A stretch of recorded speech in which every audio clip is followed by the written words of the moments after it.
Bonjour, je voudrais faire une petite vidéo aujourd'hui sur le dedans et le dehors, sur l'intérieur et l'extérieur, ou plutôt sur le dépassement de l'illusion de l'intérieur et de l'extérieur. En effet, dans beaucoup de traditions spirituelles, et peut-être même dans toutes, l'éveil spirituel ou l'accès au royaume ou la libération, comme vous voulez, eh bien, s'accompagne d'un dépassement, d'une transcendance du dedans et du dehors. C'est-à-dire que quand on s'éveille, quand on découvre l'éveil spirituel, on découvre une présence qui est au-delà du dedans et du dehors. Il n'y a plus de dedans et de dehors. On a accès à une présence non duelle, où toutes les dualités précédentes ont disparu, notamment celle de l'intérieur et de l'extérieur. Et donc, je voudrais vous parler de ça, je voudrais vous essayer de faire une expérience avec vous sur ce dépassement du dedans et du dehors. Alors, j'en ai parlé dans mon livre que j'ai publié il n'y a pas si longtemps. Le voici, l'éveil spirituel, donc je l'ai publié il y a quelques mois. Et dans ce livre, je donne quelques références, quelques citations de ce dépassement du dedans et du dehors. Alors, en voici quelques-unes. Donc la première, partie d'une tradition qu'on connaît bien, celle du christianisme. Alors là, c'est un extrait de l'évangile de Thomas, qui est un évangile apocryphe, mais qui me paraît tout à fait véridique. Et donc Jésus leur dit, donc aux apôtres, « Quand vous ferez le deux un, et le dedans comme le dehors, et le dehors comme le dedans, alors vous irez dans le royaume. » Donc c'est un extrait très, très puissant de l'évangile de Thomas, où on a vraiment un discours de non-dualité de la part de Jésus. Il s'agit ici, vous voyez, de dépasser la dualité du dedans et du dehors. Donc le dedans devient le dehors devient le dedans, et en fait, le royaume est au-delà de cette dualité. Donc celui qui sort de la dualité du dedans et du dehors découvre le royaume. Alors pour changer de tradition, voici une citation de Huang Po, qui est un maître chinois bouddhiste du IXe siècle, qu'appréciait beaucoup d'ailleurs Douglas Harding.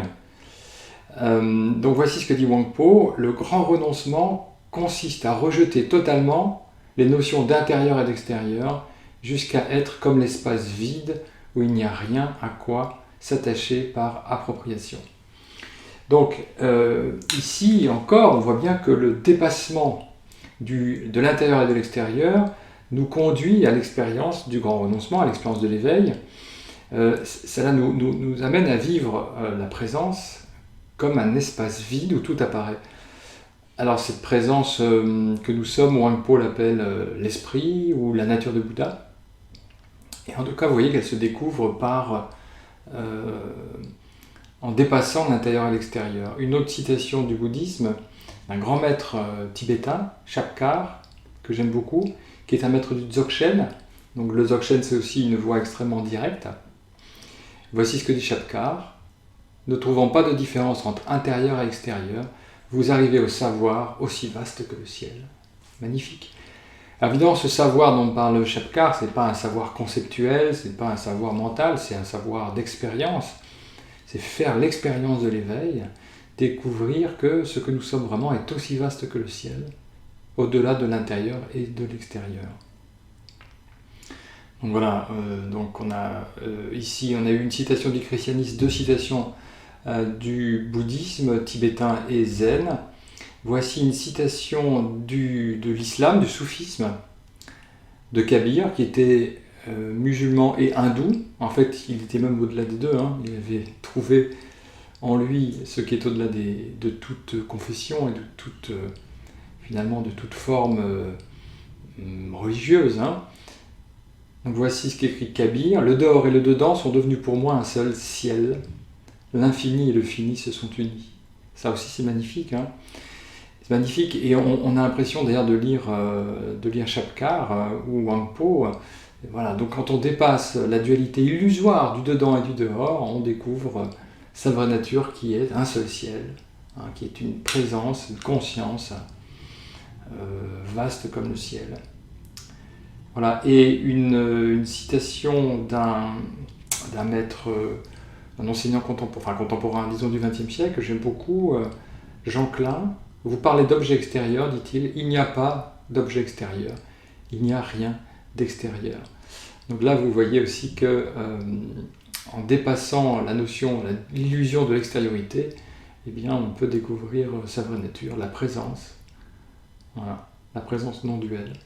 Donc toutes ces citations, voilà, sont intéressantes parce qu'elles pointent vers une expérience commune qui se découvre par le dépassement de la dualité illusoire du dedans et du dehors. Alors, donc, l'éveil, d'après ces maîtres dont on vient de lire des extraits, l'éveil, c'est découvrir que le dedans et le dehors, l'intérieur et l'extérieur sont des illusions. L'éveil, c'est découvrir une présence non duelle au-delà du dedans et du dehors. Alors, qu'est-ce qui nous fait croire qu'il y a un dedans et un dehors? Qu'est-ce qui nous fait croire qu'il y a un intérieur et un extérieur? Alors, je crois il me semble que cette illusion, elle vient de l'identification au corps. Nous sommes identifiés au corps, et donc nous pensons à l'intérieur du corps, oui, et ce qui est à l'extérieur du corps, nous le prenons pour ce qui est à l'extérieur de nous. Oui. Autrement dit, la frontière entre l'intérieur et l'extérieur, c'est la frontière du corps. Autrement dit, c'est à peu près la peau, en fait.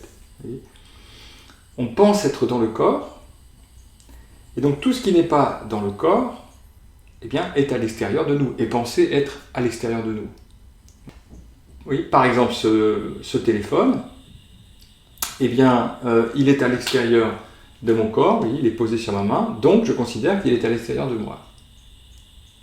Parce que je suis identifié au corps. Oui. Donc, à mon avis, c'est en partie à cause de cette identification qu'il y a cette illusion de l'intérieur et l'extérieur. Alors, nous sommes identifiés au corps, et en particulier au visage. Nous sommes plus identifiés au visage qu'à la main ou qu'au pied. Nous pensons être dans la tête, quelque part derrière les yeux. Alors c'est un peu flou évidemment, puisque c'est une croyance, mais je pense que c'est comme ça qu'on se vit. On s'imagine là-dedans, dans le crâne, dans la tête, et donc tout ce qui est en dehors de ce crâne, eh bien on le considère comme extérieur à soi. Ce qui veut dire que la surface, enfin la séparation, la frontière entre l'intérieur et l'extérieur, c'est la peau du visage. La peau du visage. Alors évidemment, on n'a pas l'expérience d'être à l'intérieur de la tête. C'est une pure croyance. Vous voyez ? Par exemple, si je vous demande à combien de centimètres êtes-vous derrière les yeux? Est-ce que vous pouvez répondre à cette question?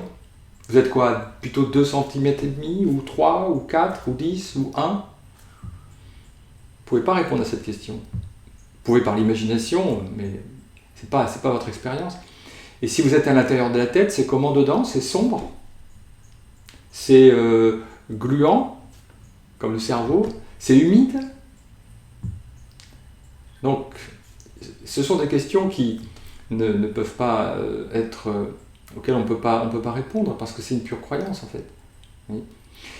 Donc, on s'imagine, je ne sais pas, qu'il y a un petit bonhomme, une petite bonne femme, quelque part derrière les yeux, et qui voit le monde de là-bas.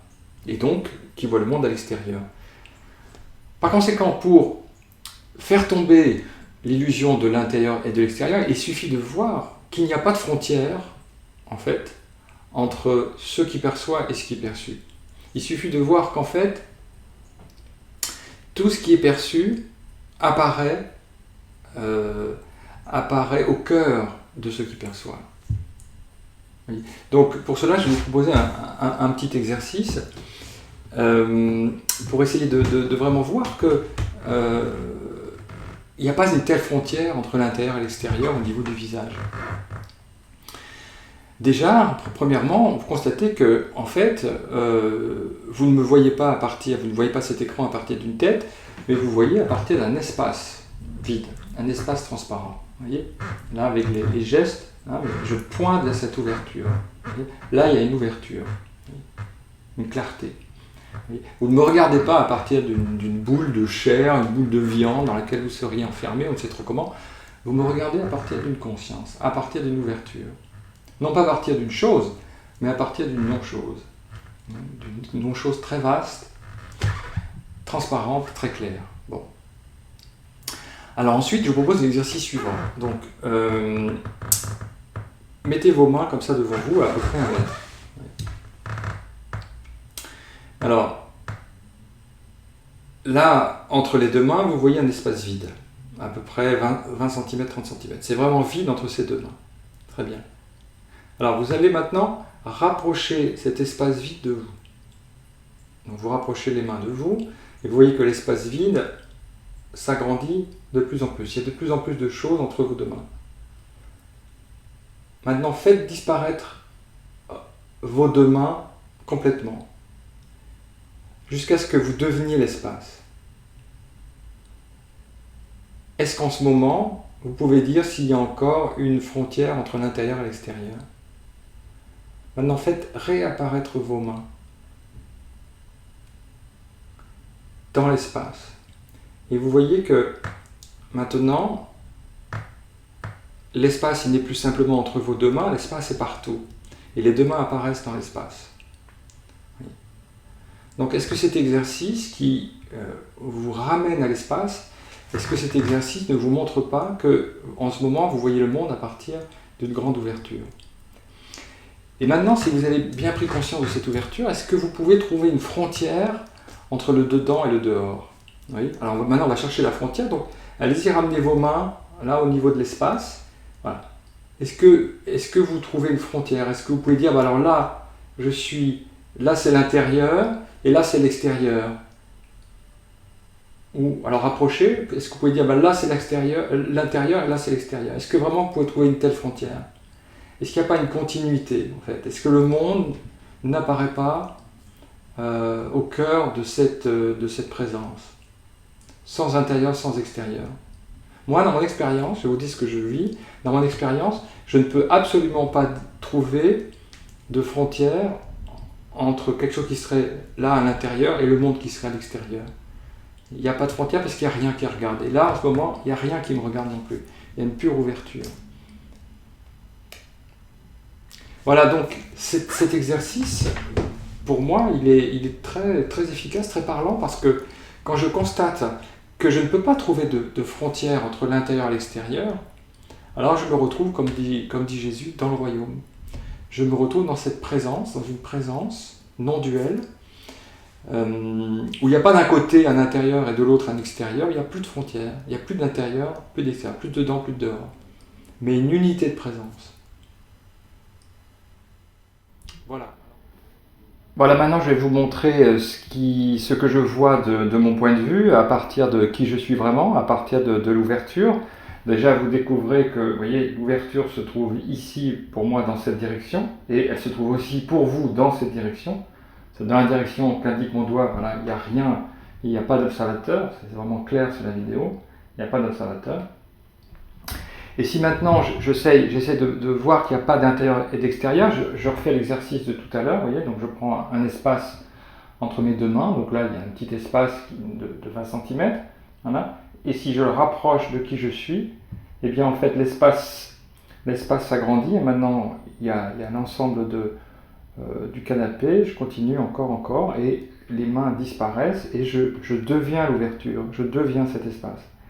Si je fais réapparaître les mains au cœur de la présence, voilà, je vois que les mains apparaissent en effet dans la conscience. Je ne suis pas dans la main, je ne suis pas dans ce point, quelle drôle d'idée, je ne suis pas dans ce point, c'est le point, c'est le bras qui apparaît dans la conscience, dans la présence. Et effectivement, si je cherche une frontière, où est-ce que je vais la trouver? En plus, là, sur l'écran, tout est plat, on voit bien que il n'y a pas ici d'un côté un dedans et là-bas un dehors, il y a une unité de présence, une vacuité, en fait, un ciel, comme disait Chapka, un ciel dans lequel tout apparaît. Donc ici, ben, c'est ce canapé, mais ça peut être évidemment la totalité du monde. Vous voyez, donc pas de séparation entre intérieur et extérieur.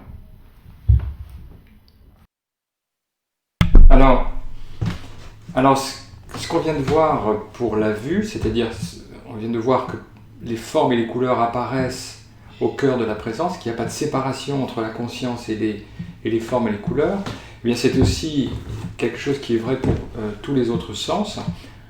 Alors, en particulier pour les sons, quand on est un peu distrait, quand on est identifié au corps, on imagine que les sons apparaissent à l'extérieur de la conscience, à l'extérieur de nous.